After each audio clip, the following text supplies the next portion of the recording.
The prototype, designed and built in the Moscow Research Center for Land Warfare, had been shrouded in secrecy for years.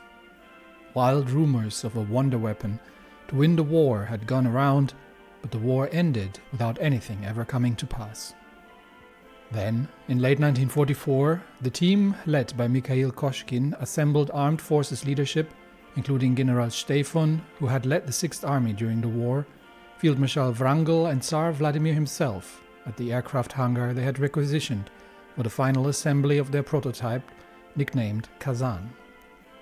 An infernal noise broke the anticipation as the naval diesel engines sprung to life and the looming hull of the Svyatogor emerged.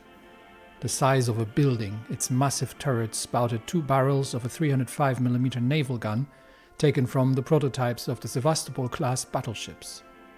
A railway gun mounted directly into the hull pointed forward below it, and a comparatively miniature 105mm tank gun mounted in a twin set on the rear turret completed the main armament.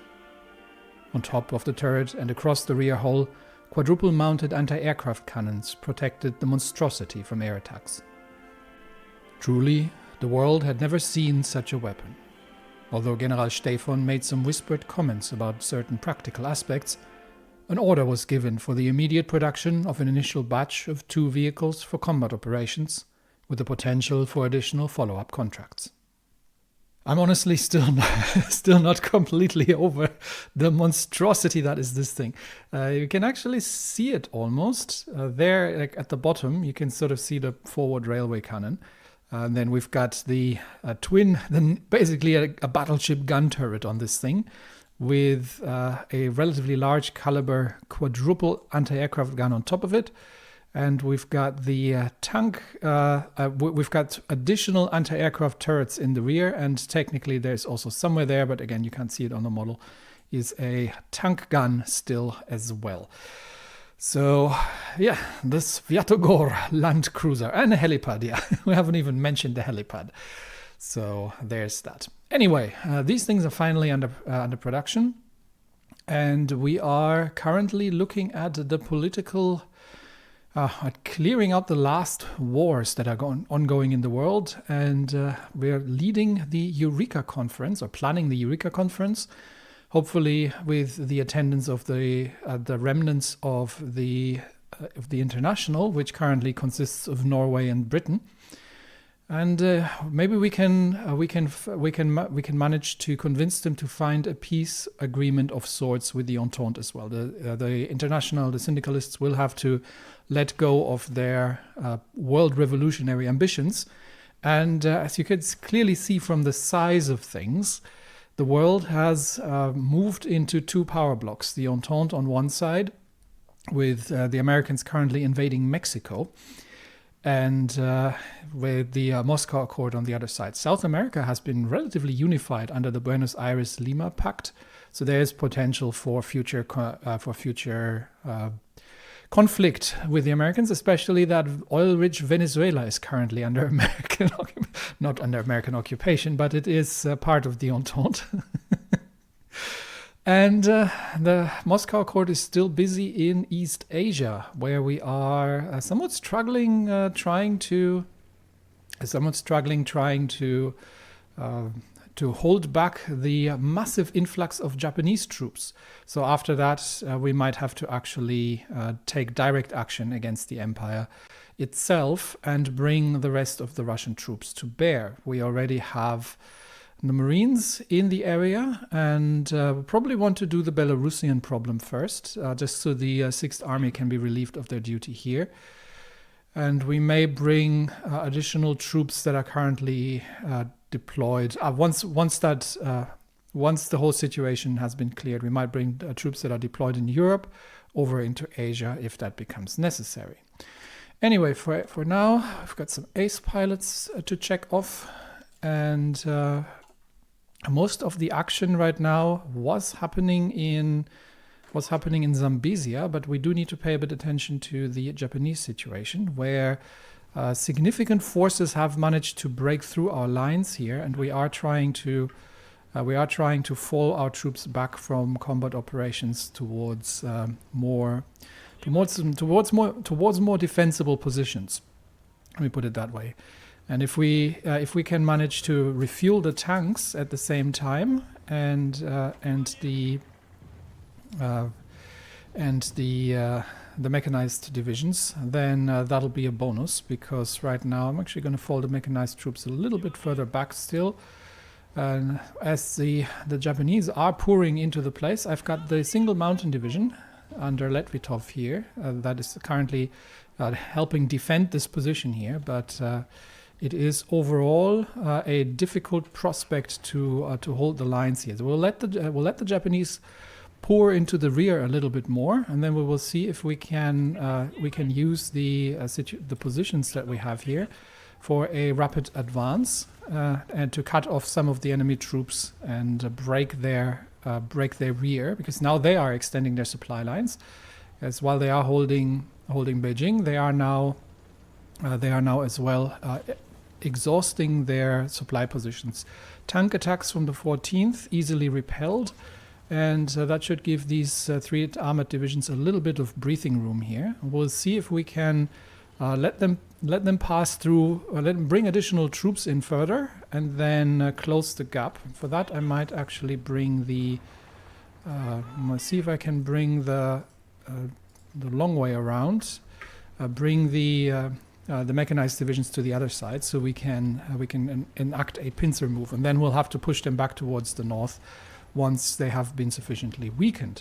We do have aerial superiority, I think, over the region very easily. Yeah, there's the number of fighters has significantly dwindled.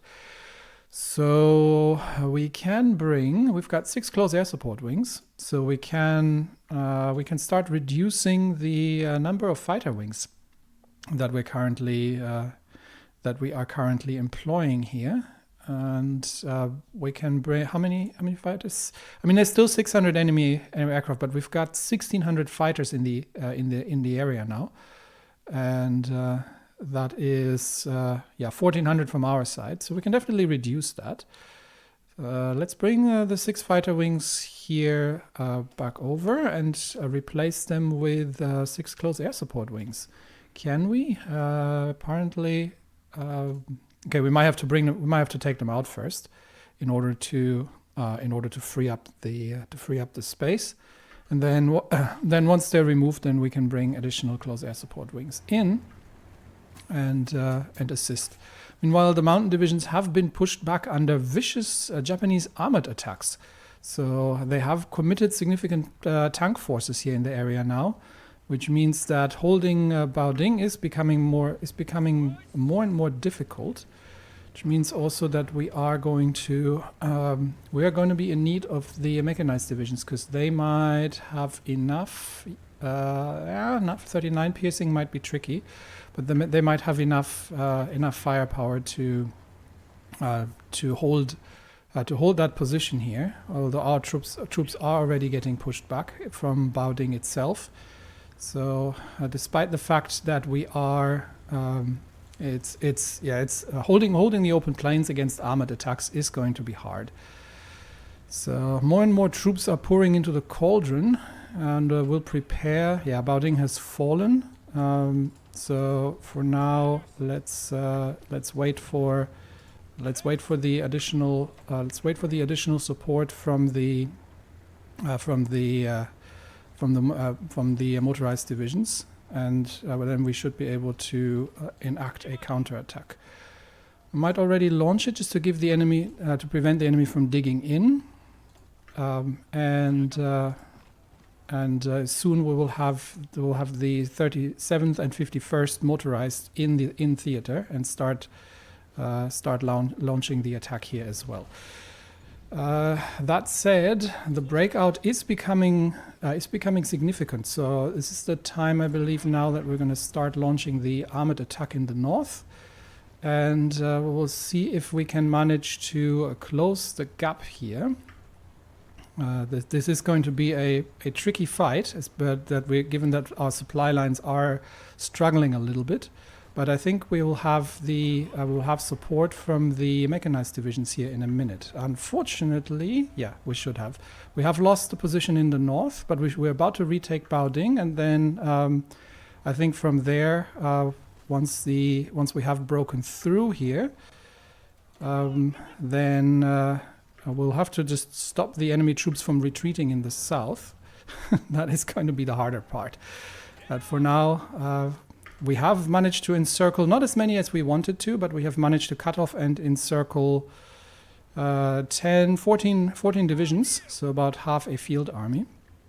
And as soon as the defense against the northern push is complete, then we will launch the attack again. All right. Do we have availability for close air support wings? Yes, we do. So let's bring these in. Close air support on the Chinese air zone, and we've got the fighter wings here, which are now grounded for now. So an additional 6 close air support wings should be adding sufficient firepower that we can manage to push back the Japanese, especially after they have lost to this first operation here. Our target is still to manage towards pushing towards Beijing, because that is where the main supply position is. But for now, we're going to have to clear out first the encirclement. Quick look at Zambezia, where we have managed to return towards Lusaka. Unfortunately, the enemy does not seem to be willing to enact further offensive operations at this point. So let's begin planning for an encirclement operation. We might be able to push into the foothills here and cut off one of the Portuguese divisions in the north and destroy it. We'll see how that ends up going. Zambezia itself, we don't know very much about them just yet, but their manpower, they still have a bit of manpower available. Unfortunately, they're still mostly interested in strategic bombing activities, which is not particularly valuable for our particular causes. More ace pilots left, right, and center, but I don't think anybody suitable for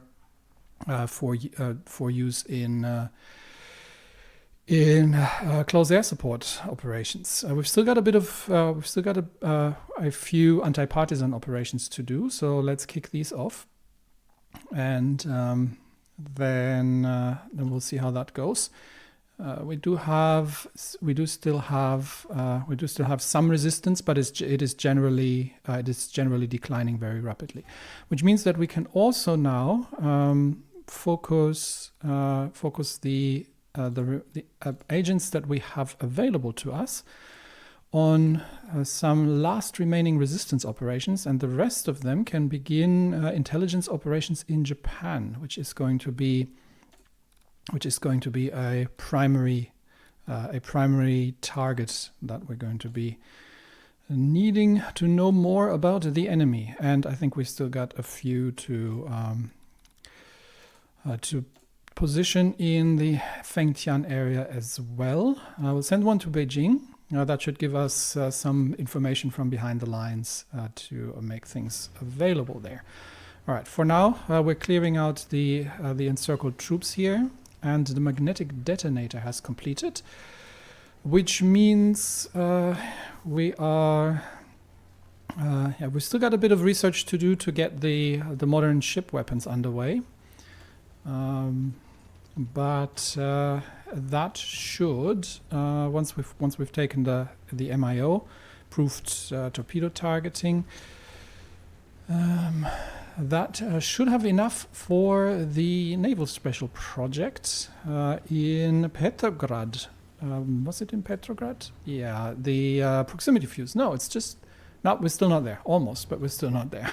Okay. I was thinking it'd be there, but we're getting there. All right, we have managed to get 2 Japanese tank divisions included in the encirclement here, and with that we have dealt them a significant blow. 145,000 Japanese troops have surrendered in the cauldron, and that has significantly weakened their positions across the northern flank. Now, with that cleared, we are once again looking at a potential push towards Beijing, but for that we will need we will need to manage a river crossing, which is unfortunate. So Beijing itself, urban territory, ideally we'd have the 14th Army, Govorov's 14th Army troops here.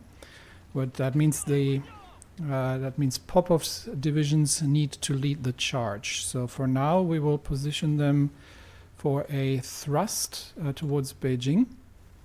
And hopefully that is still within range of our supply positions. Let's see, he can get the armor expert. That's armored division defense, or I could get combined arms, which is motorized and mechanized defense. Now that might actually be this is for the whole division, 10%, and this is for the motorized. I have not run the math on which one's better. I generally go with the armor expert. Defense, by the way, in this particular aspect is also used during the. Oh, I just spent all my command points. That's why. It's also used during attack as breakthrough. So it's not a purely defensive stat. It can be somewhat misleading. All right. The rest of the troops are going to hold the line effectively, and we get the mountain division to hold the line here. And they just have to hold Japanese concentrations back. But I think we now have a much better opportunity for an offensive, especially that we now have almost 1,200 Russian close air support wings operational in the area, and we can check if any ace pilots are actually available for any of these. This is all the close air support wings. No. Still, for some reason, we only get fighter aces. We don't get CAS aces, which is very unfortunate. But anyway, with that, we can return to Zambezia. Okay, now we just wait for the planning to complete. We do have to keep a bit of an eye on the eastern expansion. If any enemy troops are moving back towards the capital, then we might be able to cut them off, encircle them, and destroy them. Otherwise, we'll push east and try to cut off this division in the north here. But we have to effectively push through the hills. But that's what the mountaineers are specializing in. All right, back to the Japanese front. That's the wrong unit. Here we go. Okay, so let's get everything back onto the front lines. I do want to somewhat spread the armored divisions out as well. So let's get them somewhat spread out and begin the planning for the operation, because we are going to need all the firepower we can muster for a rapid advance. So for now, we'll just be defending and let the enemy take some damage from the air. Let them wear themselves out against our defenses, and we are going to plan the operation and then launch the thrust against Beijing proper. One more naval tech. How am I on? We still have to do the advanced light hull as well. We still have to do the sonars for convoy escorts. So, but smoke generators would be useful as well. That's a passive skill. Let's get that underway. And we now have another one in the Balski Zavod do we still have anything for the battleships? This is weather penalty and this is max range. Both of them, they're exclusive to each other. I think weather penalty is going to be a good one, so let's take that. What we can do in the meantime, because I'm mass producing outdated destroyers, is to just finish that up, and then we can redesign some of the ships with what we have right now and run a bit of modernization on the existing hulls while we are waiting for the research to complete. We have the refit yards still active. So integrated designers would help, but the refit yards are active because I forgot. That's why. and that means we can do a few naval refits. Let's start with the Sevastopols. We can get the latest traits in and just get everything upgraded. That is going to be an expensive refit because we get more modern engines, but yeah, it's going to take a while. We're having the refit yards as well as the conversions, however, so it should be a bit faster than otherwise it would otherwise take. We've got the Ushakovs, which can be upgraded with everything, and we'll save that as well. And we have the old Vitebsks, which technically can be upgraded, but it's probably a minor. Yeah, it's like +1 light attack. It's not really worth it, so probably not going to be doing that. So we've got the Ushakovs and the Sevastopols that can go in for refit, and we still have a year until the Tsar Vladimir ships are coming into production, are launched. That's what the term I was looking for. Are launched anyway, so we still got some time. Anyway, let's get that scheduled. I actually ended up taking the engine upgrades out because it was 2 more knots and it would have taken almost 400 days for the refit, even with all the bonuses. So we're just doing it this way, and we've got the Ushakovs in for refit, and that takes about the same time. All right, so about 3 to 4 months, and then these are available. In the meantime, quick look over at the troops here. No change on the lines, no movement from the Portuguese. Further incursions here from this is becoming a little bit of an issue because we're getting further incursions. The 1st Infantry is under attack, which means they're soon going to be approaching the capital from both sides. So I don't think we can wait, which means we're going to have to see if we can force the river crossing here from 2 sides. The alternative would have been to go through the north, and push them down south here. But the immediate action, I think, demands that we try to force the river. Shatilov underway, and we will see if we can push the Portuguese defenders back, and then encircle and destroy the division in the north. Meanwhile, where are we here? Troops are still under consistent Japanese attack, but we're going to give them some time here to at least try and regain some organization. Yeah, these are tank attacks actually from relatively experienced Japanese divisions. The problem for them, obviously, is that they're going up against modern Russian tanks, which they cannot pierce with their main guns, and in return, our cannons are more than capable of dealing with these. Now, the local Chinese militias have no way of defending against these, but the armor is more than capable. The armored divisions are more than capable of holding these back. Okay, Portugal has declared war on Nyasaland. Okay, that means our African campaign is expanding. Where is Nyasaland? Oh, this one here. Okay. We might not be able to... Let's see if we can send volunteers. So we can send 1 division as volunteer into the area. And that is actually not a terrible thing. So let's divert another of the... I keep forgetting where I put them. Here, let's divert the 215th and send them to Nyasaland, and we will see if we can. I don't think they have airports, but we'll try anyway. See if we can arrive in time to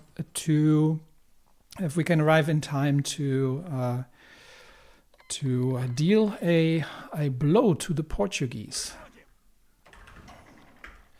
Meanwhile, here I think everything is holding on reasonably well, and yeah, the damage that we're doing in the air is going to be catastrophic to them. So we can leave this alone for a while and keep an eye on the situation in Zambezia, where the 219th is about to force the is about to force back the 78th Infantry Division and capture the bridges if we can manage to get the organization down in time before we are running out ourselves.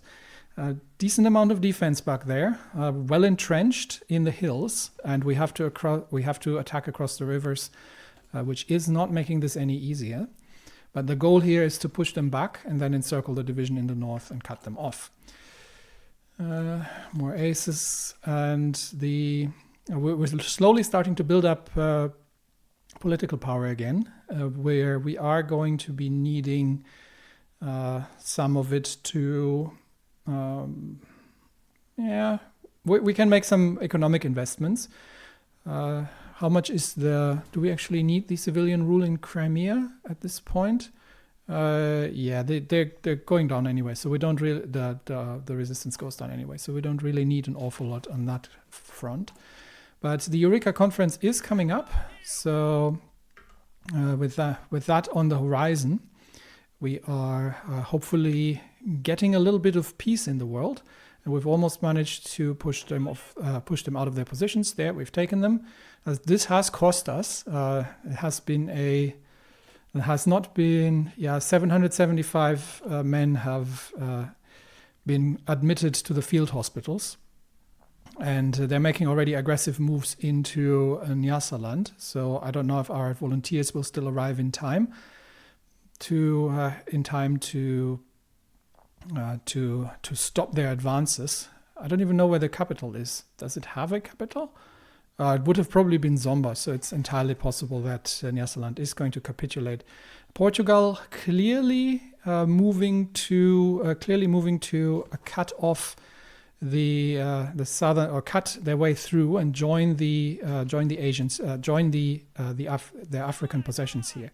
Okay, we're using the momentum to push back the exhausted 78th, and then we will have the troops in the north. And so they have gotten reinforcements. That is unfortunate.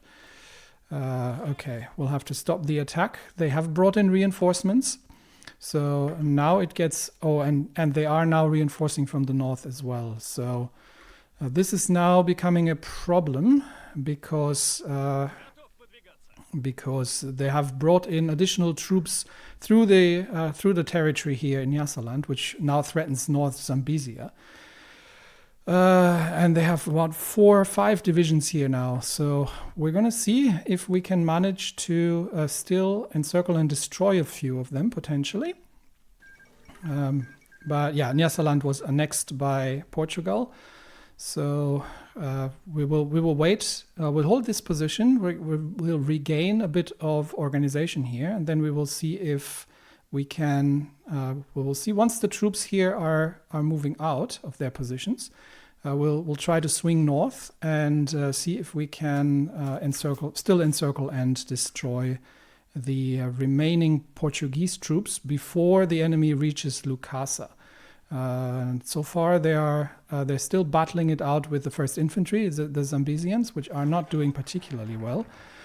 But now I focus in a different area. The situation in Europe is still tense. Moscow and Paris have become the leaders of 2 different power blocks, spanning east and west. While we certainly have a bone to pick with the communists, it is certainly not worth an even more destructive war than the last. We will invite the leaders of the socialist bloc to a conference of peace, codenamed Eureka, as it shall be the breakthrough in international relations. So while that's ongoing, we are going to do the brotherhood with Belarus, and after that, potentially the Burnt Sun, or we still have a few things to do, depending on how things are turning out here. But we'll do the brotherhood with Belarus and give them autonomy within the confines of the Russian Empire. And then, do we have anything from the Eureka conference? No. So that might be just an event that then comes in later. Okay. So critical situation in Zambezia where Portuguese troops, and we're going to have to launch the attack here already soon, where Portuguese troops are rapidly breaking through towards the towards the capital of Lukasa, and I think this is becoming increasingly untenable, unfortunately. We'll try to break through towards the mountains here and see if we can manage to cut off the Portuguese in the north. We'll just have to hope that Lukasa is going to remain standing with whatever defense they can mount while we do this. All right, we have completed the modern heavy hull, and I am going to start with we're going to start with what else do we have? We do have to finish these off as quickly as possible. So I'm going to go with some of these, get these done. And not yet going to start designing the next heavy ship because we have a few more things to do. But we got to get moving with the 219th. This is a risky move, but if we can manage to do this, and then we might end up destroying 2 Portuguese divisions here, if we can manage to do that. The French Republic would like to have docking rights. I will absolutely decline that for now, until a peace conference has been conducted, and we will see what the outcome of that is. Unfortunately, we'll have to come to the rescue of the 1st Zambesian infantry, which is cut off from supply at this point, which is another reason. But we have to clear the eastern approaches of Lusaka first, and make sure that the Portuguese don't break through. Okay. Meanwhile, in China, front line needs adjusting. There we go. And then these can stay. How far is the planning? Still not there yet. We're about to. It looks like we're losing Baoding again potentially. But yeah, we've lost Baoding again. So we are going to need to counterattack that immediately. But I think, we've counterattacked successfully, and I think we're retaking the city. But holding the town rather, holding these areas is significantly difficult. There's only a relatively small force now in the north here. We should be able to actually launch an attack. But all of this is going to have to wait because we are embroiled in military action. We are also now hosting the Tilsit conference. Stating their shared desire for peace, the Union of Britain has sent diplomatic representatives to negotiate. So let's get started. We have another MIO trade on Obukov. Where are we not yet done? I think this is the only one that's left. Yeah, this is the only one that's left. Okay, so that should be done in terms. And do we now have the required? What was it? It was in the naval engineering. The fuse, the proximity fuse. Yes, we can now finally make use of the German technology that we have. Captured and can get started with that. We also, we have a few breakthrough points, but we have no physics projects yet because a certain type of weapon has not yet been invented, or at least not been made available in Russia. Okay, we're getting counterattacked by the Portuguese here, which is unfortunate. It does mean we are going to have to move fast because these guys are moving north now. So. Cutting them off from we've cut off the counterattack. Now we just have to take the position north here and then move to close the trap and get the cut off divisions destroyed. Much juggling ensues, but meanwhile demands in Tilsit. All right, let's have a quick look at that. With Europe being divided between the victors of the Second World War, measures should be taken to ensure that a third war will not break out. There are plenty of things that we could demand from the other side with varying degrees of how they may perceive it. Either we could keep it safe and pursue minimalist demands, or alternatively chart a path that will give an edge to in the conference. Okay, let's see.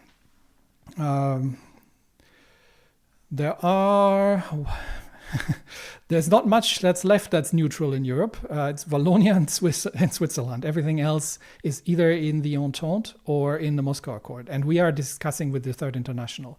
So we don't even need that. I think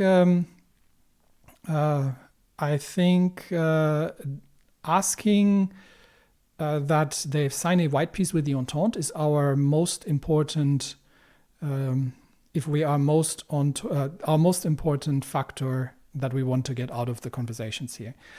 So the response will depend on factors: the size of our army compared to theirs, whether America is not socialist and or is in the Entente, if the leader of the International borders a country of the Moscow Accord. They do not. If we have a German puppet state that owns at least part of the Rhineland, we have. So let's see what comes of it. We'll demand a white peace with the Entente. And obviously we will need to do diplomatic back channels for the Entente to agree to this as well. Okay, tricky movements, tricky army movements here in the north, where we are desperately trying to rescue the first Zambesian infantry, while at the same time keeping the capital safe. So we can manage to encircle and push back the Portuguese here. Then that would be grand. Okay, cruiser hull is complete. We do need the all or nothing armor scheme, and then we'll continue from there on. Let's see if we can race them to the north here. But they have agreed. Good news. The Union of Britain has agreed to a white peace with the Entente. Surprisingly, the Union of Britain had agreed to our demand to cease hostilities against the Entente. That should leverage the conference in our favor. Wonderful, wonderful news indeed. So that will end the war in Europe. Okay, so now we have to defend ourselves here against the Portuguese counterattacks, which shouldn't be too much trouble. And then we'll have to try and push back the... Okay, that's done. And we'll have to try and push back the enemy here. Right, armored engineers are done as well. And that means this is still ahead of time. So that means we can start using the... changing the template. But that also means I can focus everything on completing the research projects on the naval trees here, which are still taking quite a while. But it means we can change the storm divisions.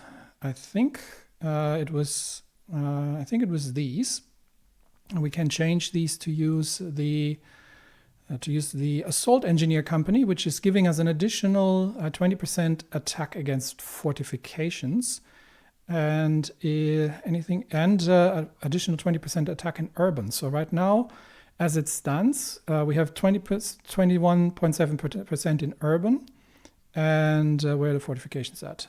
Amphibious fort here, and 96% against forts. So if we put the assault engineers in, we end up with 41 attack and improved movements, but with a slight defense debuff, and with 116 attack in the against fortifications. So that's well worth it, and that means we can deploy these vehicles to the respective divisions.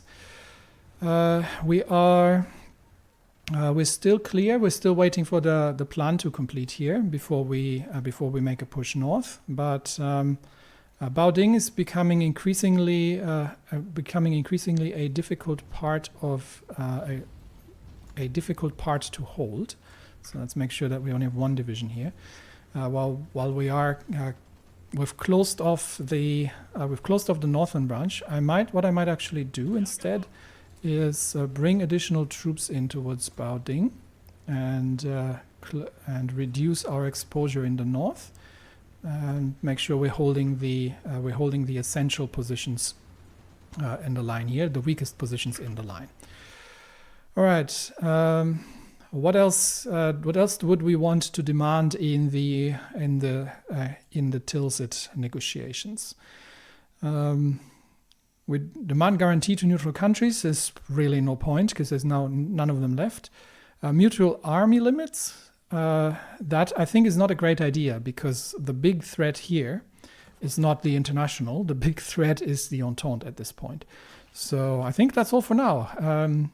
We are complete. We're closing off the negotiations here, and we will do our best for peace in our time here, to make sure that Europe becomes once everything is signed, we'll make sure that Europe becomes a peaceful continent for once. In the last couple of 100 years, that hasn't really been happened an awful lot. All right, let's make sure that we get the troops where they need to be here, and then we'll drive the Portuguese back. Yep. Okay, the Union of Britain demands an embargo of the Entente. Representatives of the Union have stated that to preserve peace between Paris and Moscow, actually between London and Moscow, one crucial issue must be taken care of: Russian support for the Entente powers. We have no support for the Entente powers. We're actually fighting them. According to the French, this is becoming a little askew. So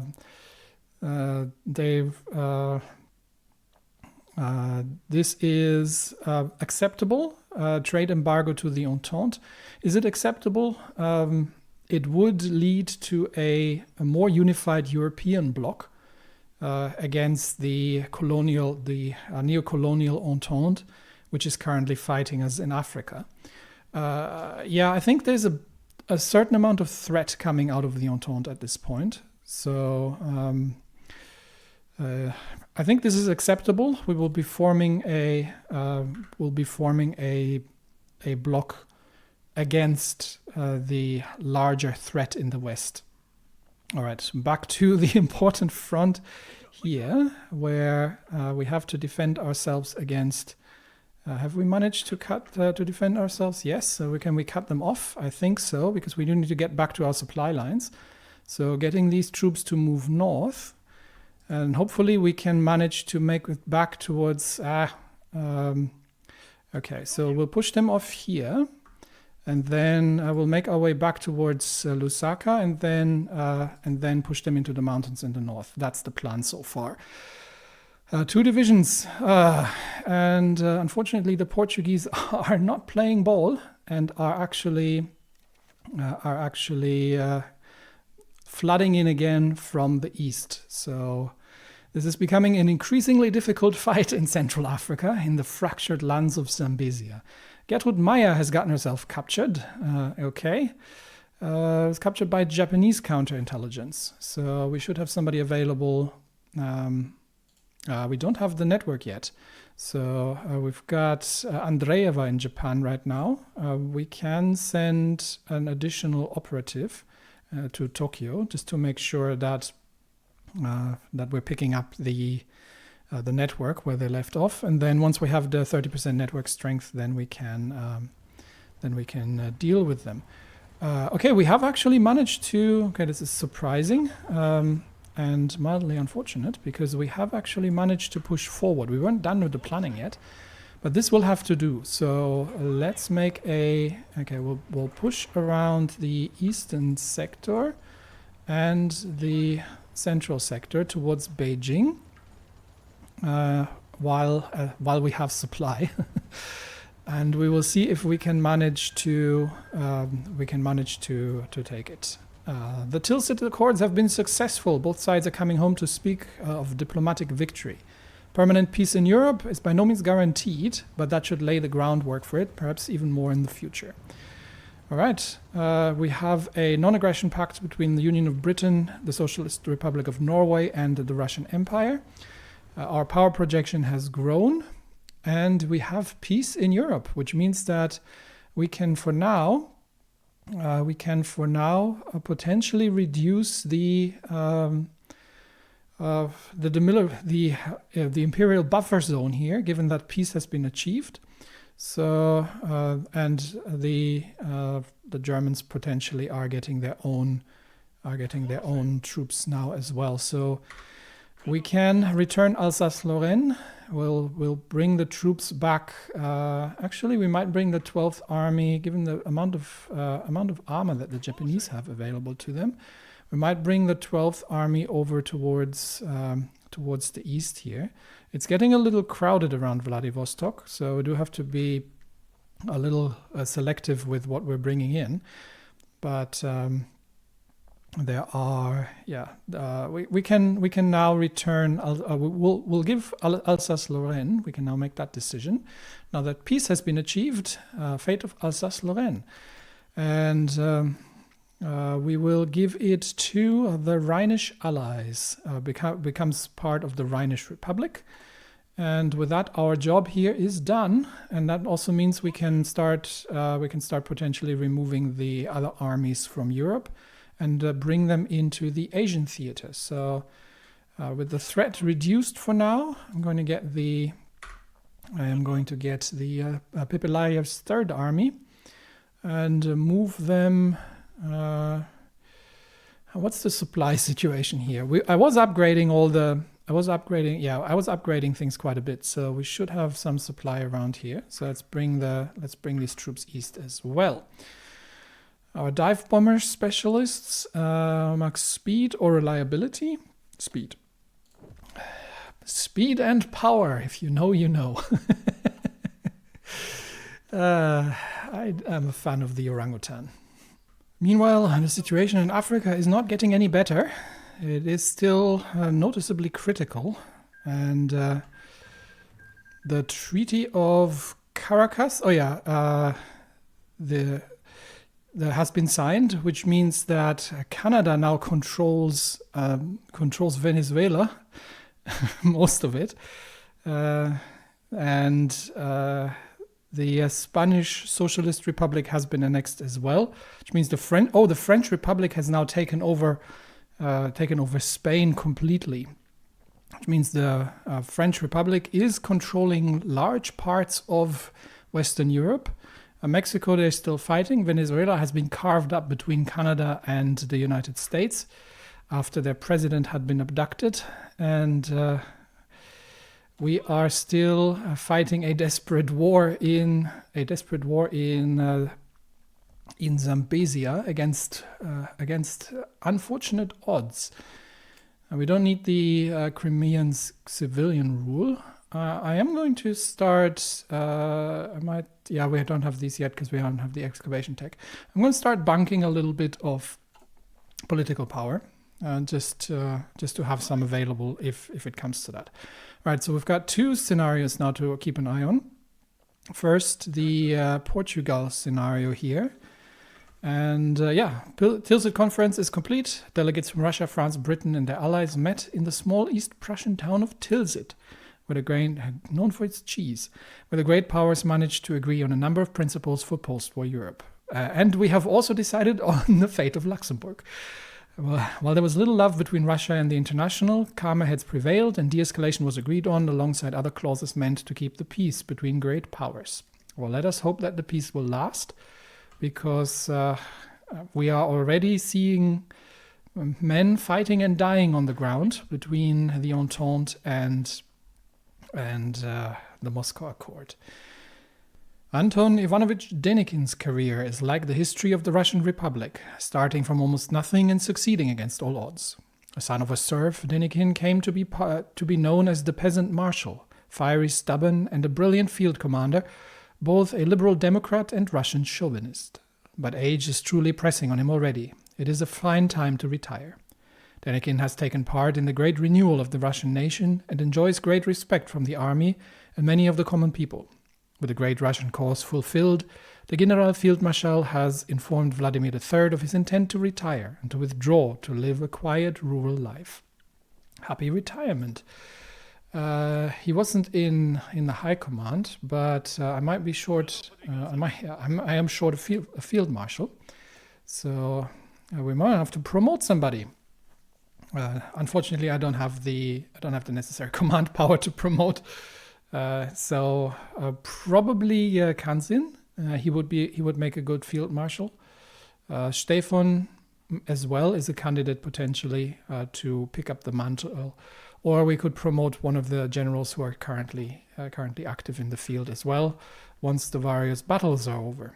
So for the time being, we are we're going to have to keep an eye on the situation here as well as in the north. So the assault against the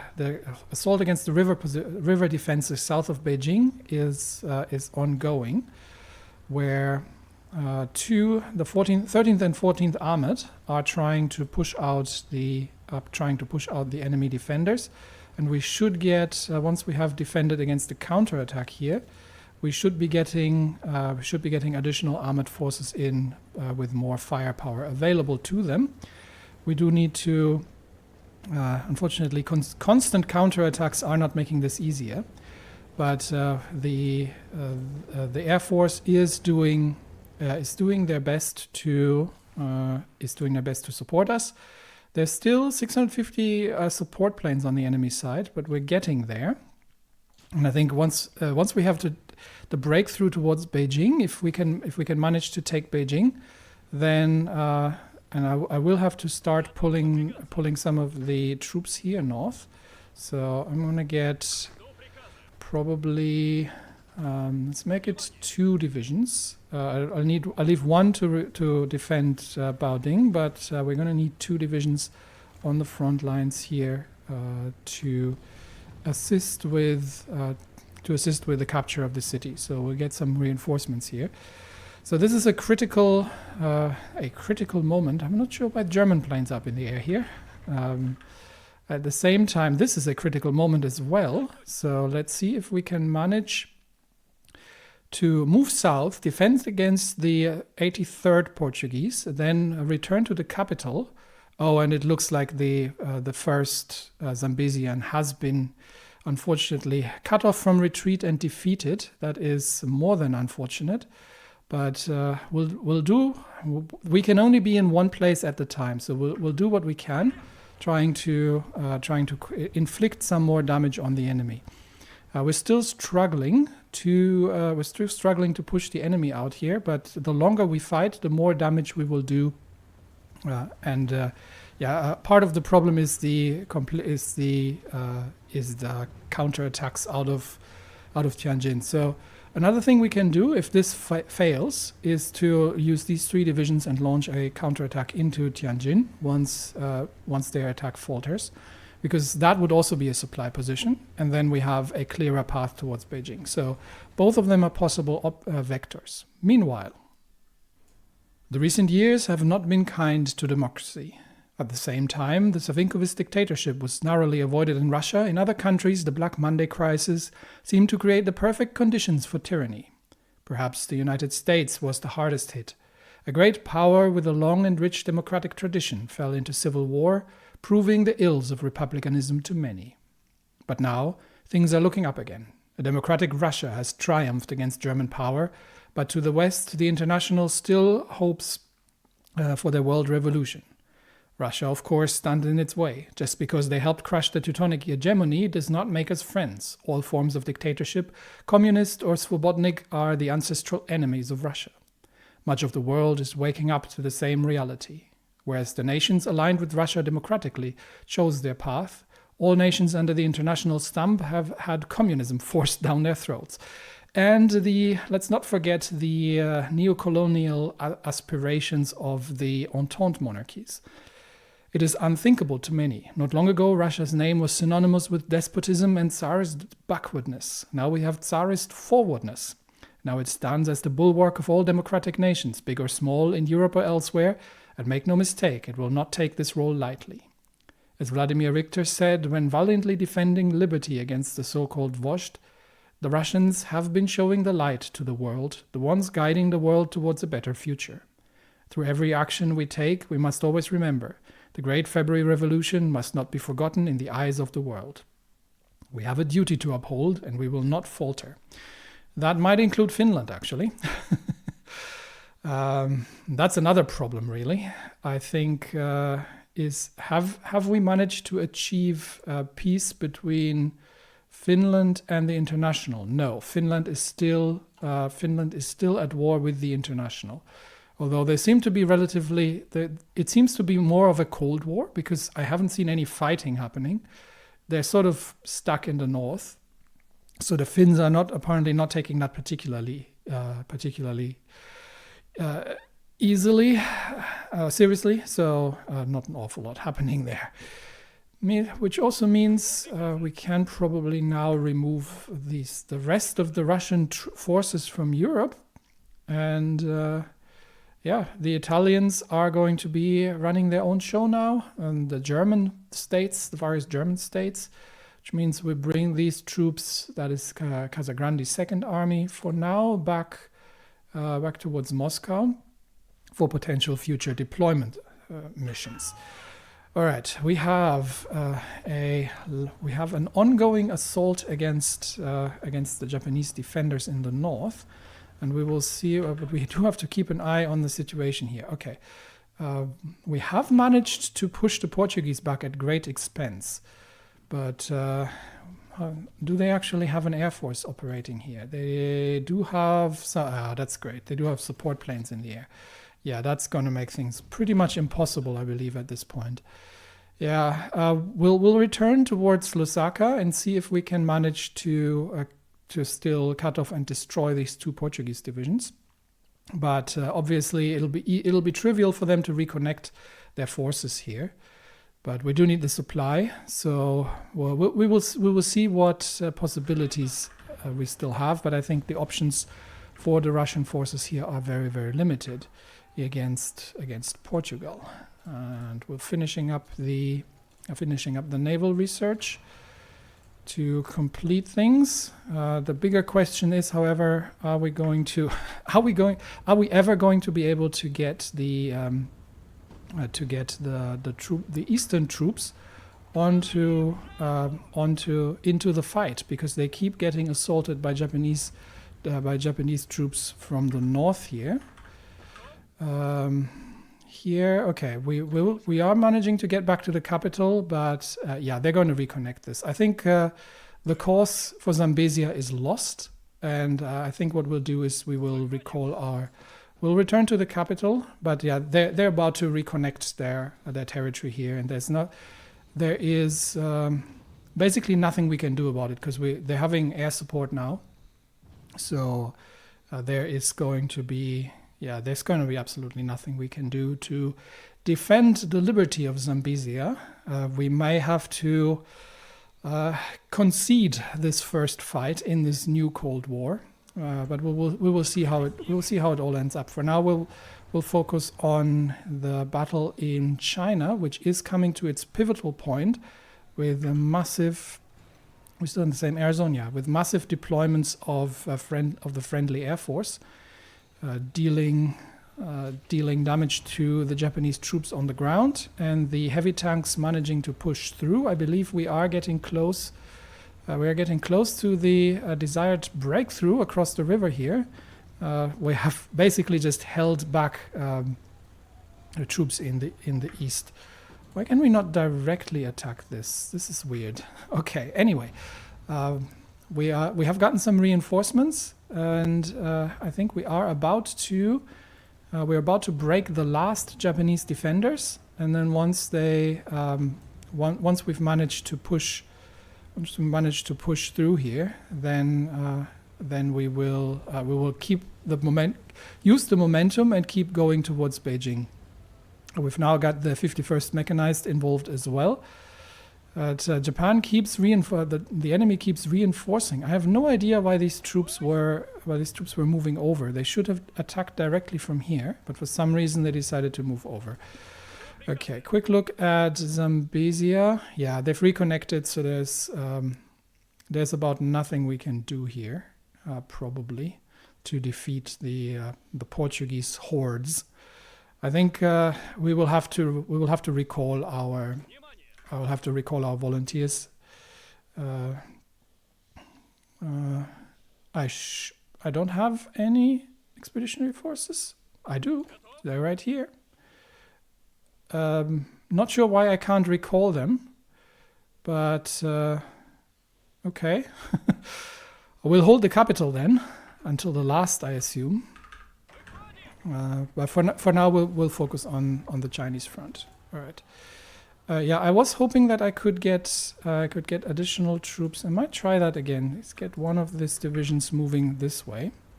try that again, see if I can get one of the tank divisions underway, while the rest of the troops is maintaining the forward momentum. Yeah, they've sent in some reinforcements at the last minute, and obviously we're crossing a river here.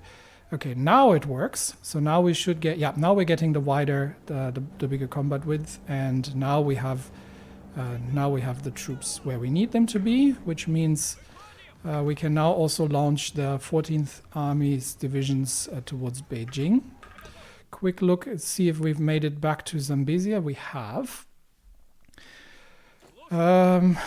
What we can try is we can try to push them out from the mountains in the north and then see if we can manage to cut them off, because that should allow us to bring the supply lines in.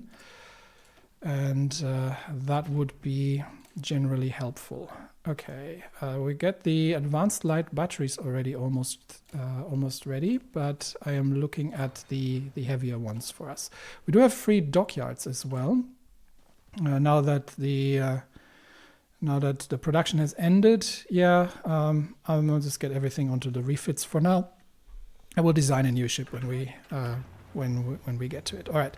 For now, the final crucial fight here south of Beijing is happening, where we've got where we do need to get all our armored divisions engaged if possible, and see that we can bomb them out of their trenches faster than they can resupply their lines. Unfortunately, they are sending consistently more troops in, and it looks like the mechanized divisions are actually struggling. So let's focus this fight onto the actual tank divisions, which have more staying power. We'll use the mechanized troops to defend themselves, to defend the positions here, and it is a significant struggle. That much is for sure. Even the 13th Armored is starting to suffer under the constant attacks here.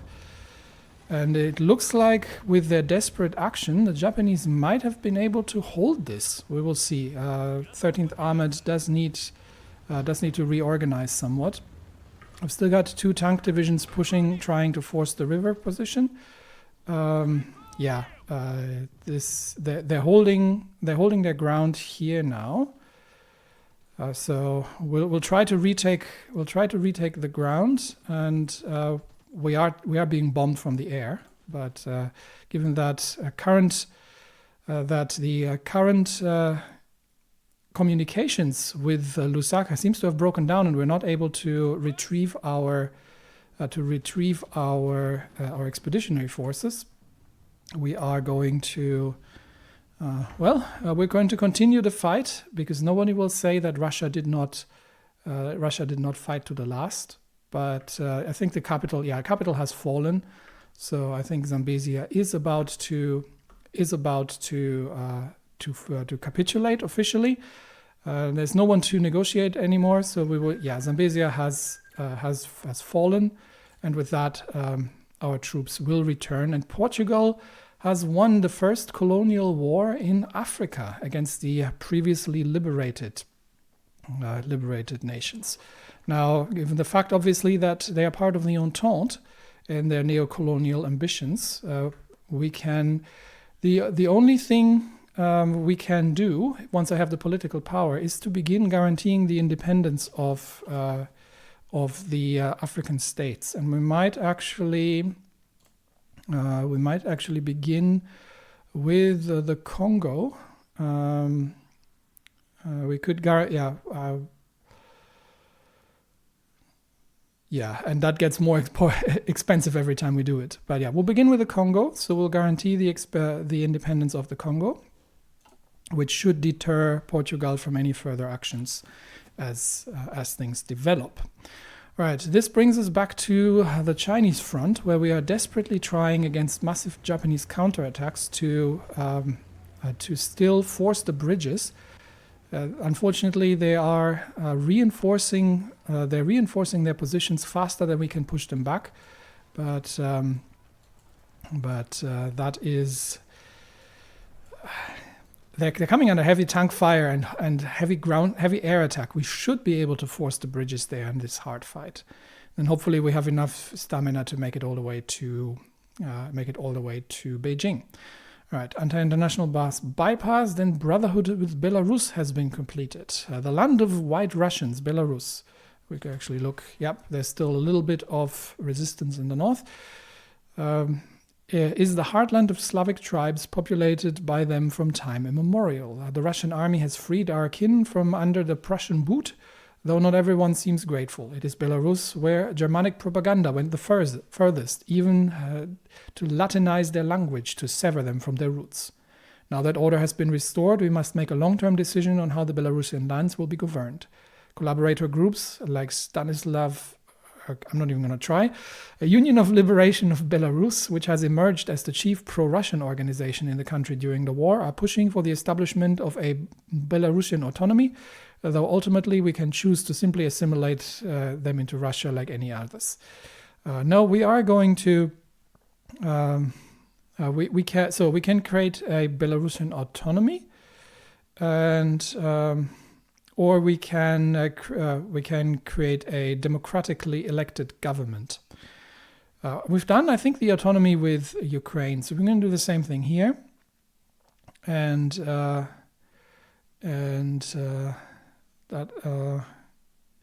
actually, we do want them eventually to be. We do want the, we create the Belarusian autonomy under a democratically elected government, not under the pro-Russian organization, because that would end up causing more oppression against anybody who has been on the other side of the fight. So democratically elected government is. Now that that's done, we can still do some counterinsurgency, but that's really not necessary. What else? What other options do we have? We can do the Master of the North. This should actually be. Oh no, Denmark, Finland. Invite the Danish People's Republic. Oh, we could invite Denmark to the Moscow Accord. That might not be terrible, but. We could also do the Curtain of the North, Twilight Struggle, guarantee any remaining countries in Europe aren't allied to Commune of France will build an additional 3-level air bases. Now, this assumes effectively a European control of the Third International. Now, I think what we'll do is because we do have some refits that we're still going through. Not sure that we can take on the Japanese on the sea just yet, but it's still October, and I do want to get the final war in our eastern flank done. So I think what we'll do is we'll take Beijing and see if we can. Is there anything? Is that just an A? Yeah, it's just an ace pilot. Once we retake Beijing, if the Fengtian government is agreeing to any peace offerings, then we can we can see if we can get a white peace. Otherwise, we will enact the Burnt Sun Plan, and that is going to put us into direct confrontation with Japan, which, for all intents and purposes, we already are. For now, we're going to enact the demobilization, because that's going to give me 150 political power, which means I can guarantee a few more states in Africa. How is our research coming along? Still a few things that need to be done on the naval side, but eventually we'll be beginning construction of additional modern naval vessels. How much? It's the 1944 weapons tech that I'm actually basically looking to get, and then to design another cruiser and another heavy hull. But neither of these are going to be ready in time for action against Japan potentially. But I would still want them. Designed anyway. All right, we've got 3 divisions, two divisions left defending the river line, coming under intense bombardment. And I think with the firepower available to us, it's one division left, the 370th. We have made it across, and now it is a matter of holding the lines. So for now, 14th Army has made it across.